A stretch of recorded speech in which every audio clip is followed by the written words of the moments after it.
sini apakah mengerti? Mengerti, Bu. Nah, di dalam konseling ini juga ada beberapa asas yang Ibu pegang. Yang pertama itu dulu tidak perlu takut untuk menceritakan apapun permasalahan yang sedang Ibu rasakan saat ini. Nah, karena itu hanya cukup antara kita berdua saja yang tahu, antara Ibu dan Ibu saja yang tahu. Kemudian untuk berjalan lancarnya proses konseling kita kali ini, Nurul perlunya terbuka dalam menceritakan apa yang sebenarnya Nurul rasakan, dan kemudian itu tidak atas paksaan orang lain atau itu menjadi kesukarela dari diri Nurul sendiri. Nah, sampai di sini apakah Nurul mengerti? Mengerti, Bu. Ya, baik. Jadi apa nih yang membuat Nurul datang ke sini? Jadi gini, Bu, menurut ini sekarang tuh kayak merasa sering gitu sama abang itu udah lama meninggal. Tapi akhir-akhir ini menurut tuh jadi sering kebayang, kayak temen tuh ada sama abangnya. Terus kayak ngerasa kenapa sih abang Nurul ini kok cepet banget gitu tinggalin Nurul. Memang momen apa yang membuat Nurul jadi teringat kembali sama abang Nurul? Kayak momen-momen bersama abang itu kayak kemana-mana selalu berdua gitu, dimanjain, dingertiin, banyak lah pokoknya kisah-kisah yang sama abang Nurul tuh kayak yang jadi keinget lagi gitu. Itu kayak sedih lagi gitu. Iya, Ibu ngerti apa yang Nurul rasakan. Kalau boleh Ibu tahu, sudah berapa lama abang Nurul meninggal dunia? Mungkin udah sekitar 5 tahun yang lalu sih, Bu. Sekitar 5 tahun yang lalu. Tapi Nurul merasa teringat atau merindukan abang Nurul tuh baru-baru ini, belakangan ini. Belakangan ini jadi teringat lagi, Bu. Iya, Ibu ngerti apa yang Nurul rasakan. Kalau boleh tahu, sudah berapa lama abang Nurul meninggal dunia? Sekitar 5 tahun yang lalu sih, Bu. Cuma akhir-akhir ini kayak teringat lagi aja gitu. Berarti baru belakangan ini dulu merasakan merindukan abang Nurul yang sudah dunia gitu ya. Kemudian kalau boleh tahu nih, Ibu ceritanya abang Nurul itu meninggal karena apa? Kalau nggak salah ya, waktu di sama dokter di Laut itu kemarin karena sakit ginjal, Kak. Ginjalnya itu tidak berfungsi lagi, satu itu tidak berfungsi lagi. Jadi harus menyebabkan abang Nurul itu harus cuci darah, dan itu sakit sih, Kak. Kayaknya abang Nurul itu udah nggak kuat lagi. Sadarnya abang Nurul itu punya penyakit ginjal tuh sejak kapan? Sebenarnya udah lama, Pak. Cuma mungkin nggak terlalu dirasakan sama abang Nurul, jadi tuh ya udah biasa aja. Terus tiba-tiba penglihatannya abang Nurul tuh buram. Akhirnya kami ajalah ke rumah sakit dan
ada yang ngasih tahu gitu.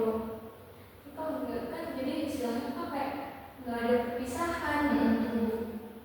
Dulu kayak ngerasa bersalah kenapa nggak ada Nurul di Iya, samping kenapa nggak pas ada di samping abang tuh saat abang tuh emang betul-betul butuh gitu. pas Nurul tahu abang Nurul udah nggak ada tuh Nurul posisinya gimana? Posisinya lagi di ini kak, di penginapan, lagi tidur di situ karena gantian kan. Oh gantian Iya, gitu. sama orang tua katanya udah istirahat aja, jadi belum istirahat.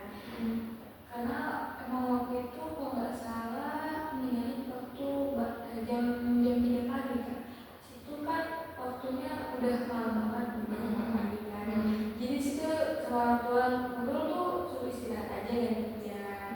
Tapi ya kayak gitu kak. Pas Nurul yang nggak jagain Nurul Iya, pergi. sedih banget. Kenapa gitu nggak Nggak ada Nurul di Nggak ada sana. Nurul. Apa terus gimana cara orang tua Nurul ngasih tahu Nurul? Ya, tuh bilang abang belum ada gitu ya sih. Karena orang tua juga sedih banget. Iya. Lebih sedih dari dulu. Karena namanya abang kita sendiri ya, Iya. saudara kandung kita. Jadi juga bisa merasakan apa yang sedang Nurul rasakan saat ini. Sebelum kan Nurul sempat menjaga abang Nurul tuh sebelum abang Nurul pergi meninggalkan Nurul dan Nurul. Ada nggak kayak kesan atau momen bersama abang Nurul tuh yang bikin Nurul tuh kayak bisa apa ya, senang bisa ada di samping abang Nurul pas abang Nurul lagi kondisinya sakit kayak gitu. Ya apa ya kak, kayak kita masih bisa bersama gitu, kayak makan bareng, masih bisa beli makan bareng, masih bisa ngobrol bareng waktu di masa itu sih, kayak masih bisa ngerasain di situ di mereka tuh masih bisa, ternyata masih bisa sempat ngobrol bareng, apa bareng. Berarti masih sempat berkomunikasi di situ juga.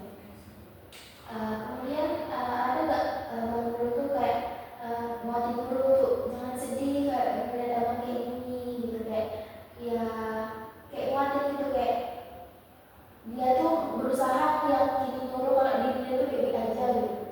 Oh sama dulu nggak pernah bilang sekali, cuma ada sepupu, dia ngomong sama sepupu tuh, ini jagain ini ya, jagain dulu, jagain orang tua dulu, pokoknya jagain ya katanya. Tapi itu nggak mau ngomong sama dia langsung, nggak mau ngomong sama orang tua dia langsung, Pelantarannya aja sama hanya nanya sama sepupu. sepupu. Baru sepupu tuh nyampein ke Kan waktu udah beberapa hari abang tuh meninggal. terus Nurul dengar itu gimana ya rasanya?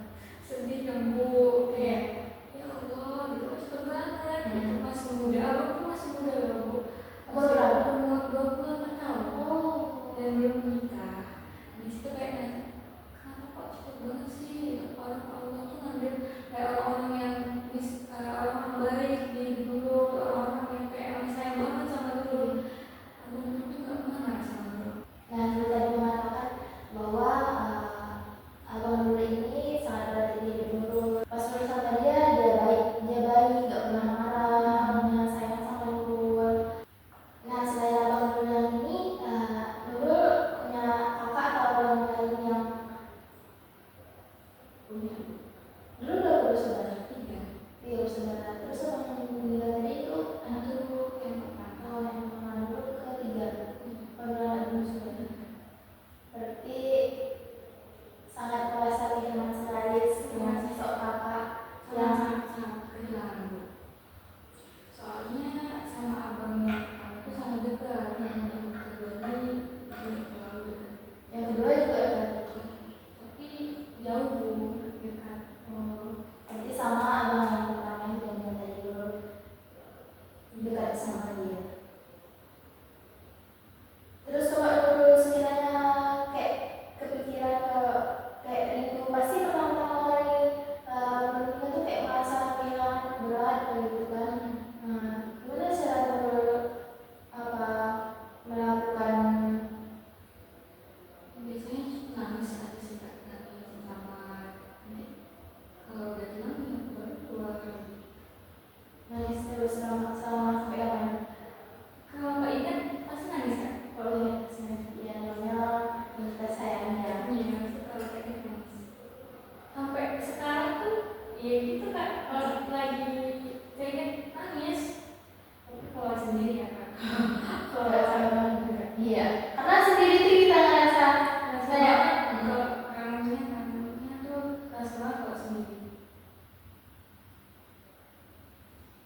abang dulu Iya, tuh? waktu itu kayak disebut. Cuma sekarang kayak kenapa sih lu gak pernah diucapin dulu gitu. Ini biasa sih. Nah, kalau misalkan ada satu keajaiban nih, atau Nurul tuh atau abang Nurul tuh sekarang masih ada, Nurul kira-kira Nurul bakal ngungkapin hal itu nggak? Iya kak. Kalau emang udah sayang sama Bang Nurul. Terima kasih karena udah jadi abang yang baik ya sama Bang Nurul. Bahkan kayak saat orang tua tuh gak berpihak, abangnya yang selalu support, yang selalu belain gimana pun.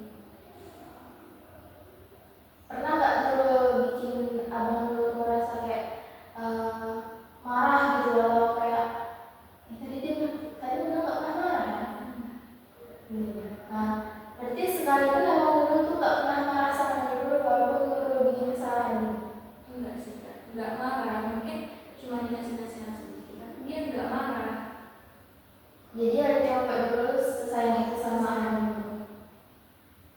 Ya, sekarang ibu mengerti bagaimana perasaan dan apa yang Nurul rasakan saat ini. Nah, ketika Nurul sedang merindukan sosok abang Nurul itu, apa yang Nurul lakukan untuk menghilangkan atau meredakan rasa kerinduan Nurul? Apakah Nurul melihat fotonya, atau Nurul ada apa kenangan dari abang Nurul yang Nurul simpan gitu? Ada bu, apa namanya, ada boneka. Ini boneka terakhir yang dikasih sama abangnya yang tua. Bener-bener boneka kayak emang menjanjikan dibelikan. Kalau misalnya dibelikan sama abang, biasanya boneka itu yang jadi tempat cerita. Berarti udah kan tempat Nurul mengobati rasa dari Nurul sama abang Nurul. Kalau boleh tahu boneka itu hadiah atau ulang tahun? Enggak, jadi tuh dulu waktu sekolah kan biasa kita itu ada tingkat kan di sekolah. Nah kebetulan di situ dulu dapat tingkat 1. Dari situ katanya mau diberikan boneka. Dan boneka itu yang dikasih sama abang dulu. Dan itu emang hadiah terakhir. Berarti boneka itu masih ada sampai sekarang? Masih ada. Pokoknya sekarang ini kayak ngerasa kangen banget sama abang. Kayak pengen rasanya bisa ngobrol bareng, bisa ketawa bareng, bisa pokoknya pengen bisa diganti lagi sama abang dulu. Bisa jadi kayak aduan kalau ada masalah, ada sama abang dulu. Baik, ya ibu mengerti perasaan yang sedang Nurul rasakan saat ini. Pastinya Nurul sangat merasa kehilangan dan merasa rindu akan sosok yang biasanya tuh sama kita, kita berkegiatan seharian sama kita, di rumah kita juga, dan memberikan adik sama kamu. Sekarang itu berubah jadi kita hanya bisa melihat kenangannya, nggak bisa bertemu langsung dengan abang. Mungkin Nurul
baik untuk mengurangi rasa kekecewaan yang merasakan bahwa Bang Nurul itu telah meninggalkan terlebih dahulu.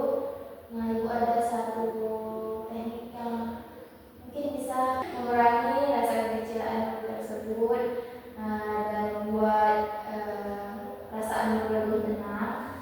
Nah, jadi nanti Ibu akan melakukan yang namanya teknik spiritual emotional freedom. Nah, teknik itu dia menggunakan tapping.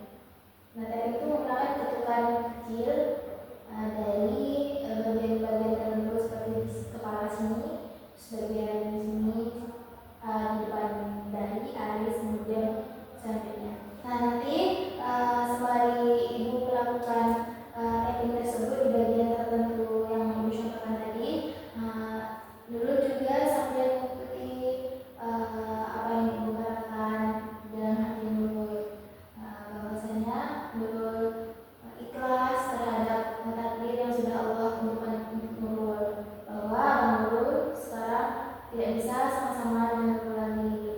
Namun dengan hal itu mungkin bisa mengurangi rasa kekecewaan dan kesedihan yang sedang Nurul rasakan. Baik, boleh kita menghadap ke sana dulu kita bersama.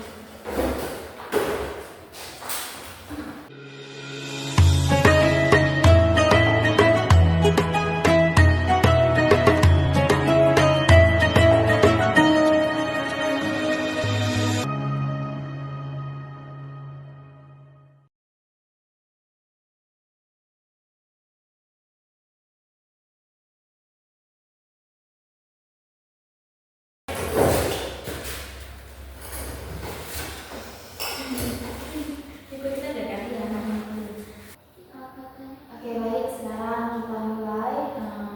Mungkin bisa merelaksasikan seluruh tubuh terlebih dahulu. Tarik nafas mendalam dari hidung, buang melalui mulut. Ulangi sekali lagi, tarik nafas dari hidung, buang melalui mulut. Nah, apakah sudah merasa lebih masalah? Baik. Kita awali dengan Bismillahirrahmanirrahim. Oke, baik, jika sekarang sudah merasa lebih tenang, bisa menanamkan dalam hati Nurul bahwasanya Nurul ikhlas dan berserah. Jika ini memang tidak terbaik untuk Nurul akan kehilangan sosok orang yang menjadi sayang seperti anak Nurul, mungkin ini sudah menjadi takdir dari Allah melalui dunia ini. Baik, Bismillahirrahmanirrahim. Bisa mulai. Saya ikhlaskan pasrah, untuk saya merasa sedih dan kecewa atas kehilangan orang yang saya sayangi seperti anak saya.